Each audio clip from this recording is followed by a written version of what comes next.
बिस्मिल्लाहिर्रहमानिर्रहीम। एक बार की बात है जब दुनिया एक नए सुल्तान के तलाश में थी। जब मुसलमानों की ताकत अधूरी थी, तब एक आम लड़का तकरीत के गलियों में खुद को तैयार कर रहा था, जो एक दिन इस्लाम का शानदार सुल्तान बनने वाला था। आपको शायद याद नहीं, मेरा नाम है सलाहुद्दीन। सलाहुद्दीन। ये कहानी है सुल्तान सलाहुद्दीन अय्यूबी की, जो एक सुल्तान नहीं बल्कि इंसानियत की मिसाल बने। लेकिन उनका सफ़र आसान नहीं था। एक आम आदमी से सुल्तान बनने तक का ये सफ़र बहुत मुश्किलें और जंगों से भरा था।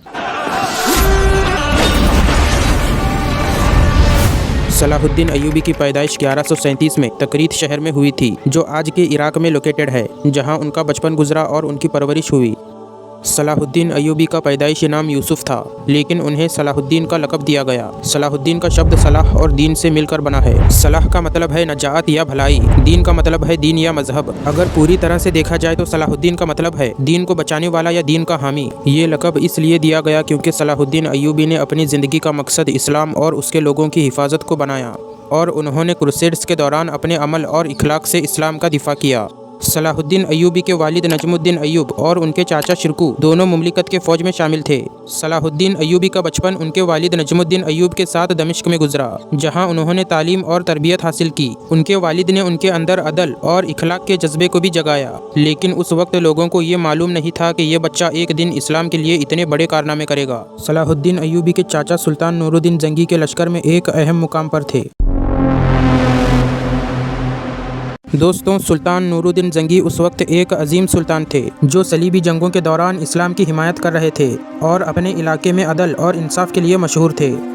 उनका मकसद था कि मुसलमानों को क्रूसेडर्स से महफूज रखा जाए और उनका इख्तिलाफ ख़त्म करके उन्हें एक मजबूत कुव्वत में बदला जाए। सलाहुद्दीन अय्यूबी के चाचा शिरकू ने सलाहुद्दीन अय्यूबी को अपने साथ सुल्तान नूरुद्दीन जंगी के लश्कर में शामिल करवा दिया। सुल्तान नूरुद्दीन जंगी के लश्कर में शामिल होते ही सलाहुद्दीन अय्यूबी ने अपने शुरुआती दिनों में ही अपनी हिम्मत और वफादारी का लोहा मनवाया। सुल्तान नूरुद्दीन जंगी ने सलाहुद्दीन अय्यूबी में एक अजीम जंगजू और आदिल शख्सियत के आसार देखे और उन्हें तालीम और जंग के हुनर में और भी तरक्की करने का मौका दिया। सुल्तान नूरुद्दीन जंगी के रहनुमाई और तालीम सलाहुद्दीन अय्यूबी के लिए बहुत अहम साबित हुई, और उन्हीं के असर में सलाहुद्दीन अय्यूबी ने इस्लाम के लिए अपनी ज़िंदगी वक्फ कर दी। सुल्तान नूरुद्दीन जंगी और सलाहुद्दीन अय्यूबी का ये रिश्ता एक रहनुमा और शागिर्द का था, जिसमें सुल्तान नूरुद्दीन जंगी ने सलाहुद्दीन अय्यूबी को न सिर्फ जंग के तरीके और हिकमत सिखाई, बल्कि एक आदिल और इंसाफ पर मबनी हुकूमत का तस्वुर भी दिया। 1164 में सुल्तान नूरुद्दीन जंगी ने मिस्र में अपना तासीर बनाने के लिए अपने वजीर और लश्कर के काबिल सरदार शिरकू और उनके भांजे सलाहुद्दीन अय्यूबी को वहां भेजने का फैसला किया।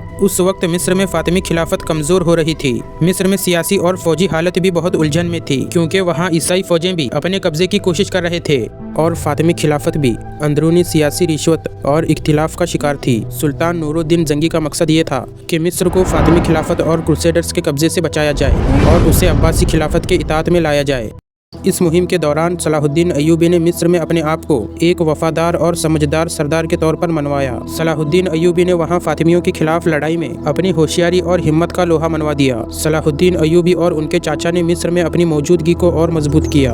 1169 में शिरकू की वफात के बाद सलाहुद्दीन अय्यूबी को मिस्र का वजीर मुकर्रर किया गया। उस वक्त सलाहुद्दीन अय्यूबी की उम्र 31 साल की थी। उन्होंने अपने अदल और इखलाक की वजह से लोगों का दिल जीत लिया। सलाहुद्दीन अय्यूबी ने फातिमी खिलाफत को ख़त्म कर दिया और मिस्र को अब्बासी खिलाफत के इताअत में ले आए, लेकिन इसके बावजूद उन्होंने मिस्र में अमन और इंसाफ का नया दौर शुरू किया। 1174 में सुल्तान नूरुद्दीन जंगी की वफ़ात हो गई। सुल्तान नूरुद्दीन जंगी एक अजीम और काबिल सुल्तान थे, जिन्होंने अपनी हुकूमत के दौरान मुस्लिम इलाकों की हिफाजत और उनके इख्तिलाफ को ख़त्म करने के लिए काफ़ी कोशिशें की। उनकी वफ़ात ने उनकी सल्तनत को एक बड़ा धक्का दिया, क्योंकि उनकी लीडरशिप स्टाइल, विजन और मिलिट्री स्ट्रेटजी बहुत मजबूत थी। सुल्तान नूरुद्दीन जंगी के बाद कोई और इतना मजबूत रहनुमा नहीं था जो उनका काम संभाल सके। मिस्र के लोग और लश्कर सलाहुद्दीन अय्यूबी को अपना सुल्तान देखना चाहते थे। इतना बड़ा फैसला आसान नहीं था, मगर सलाहुद्दीन अय्यूबी ने अपने लोगों की हिफाजत और इस्लाम के लिए ये जिम्मेदारी उठाना मंजूर किया। 1174 में सुल्तान सलाहुद्दीन अय्यूबी ने अपने आप को सुल्तान का दर्जा दिया और मिस्र और शाम के बहुत से इलाकों पर कब्जा बनाया।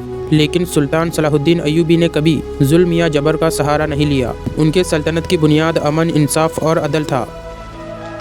बोल दे मुझे कि यरूशलेम फिर हमारा होगा, जरूर होगा। दोस्तों, सुल्तान सलाहुद्दीन अय्यूबी का ये सफ़र एक आम आदमी के लिए मिसाल है, जो सिर्फ जंग नहीं बल्कि इखलाक और अदल के ज़रिए भी अपना मकाम बना सकता है। ये था सलाहुद्दीन अय्यूबी का सुल्तान बनने तक का सफ़र। एक आम इंसान जिसे उसके जज्बे, अदल और इखलाक ने दुनिया के सामने एक मिसाल बना दिया। और यहाँ से कहानी शुरू। Don't forget to like and subscribe for more videos.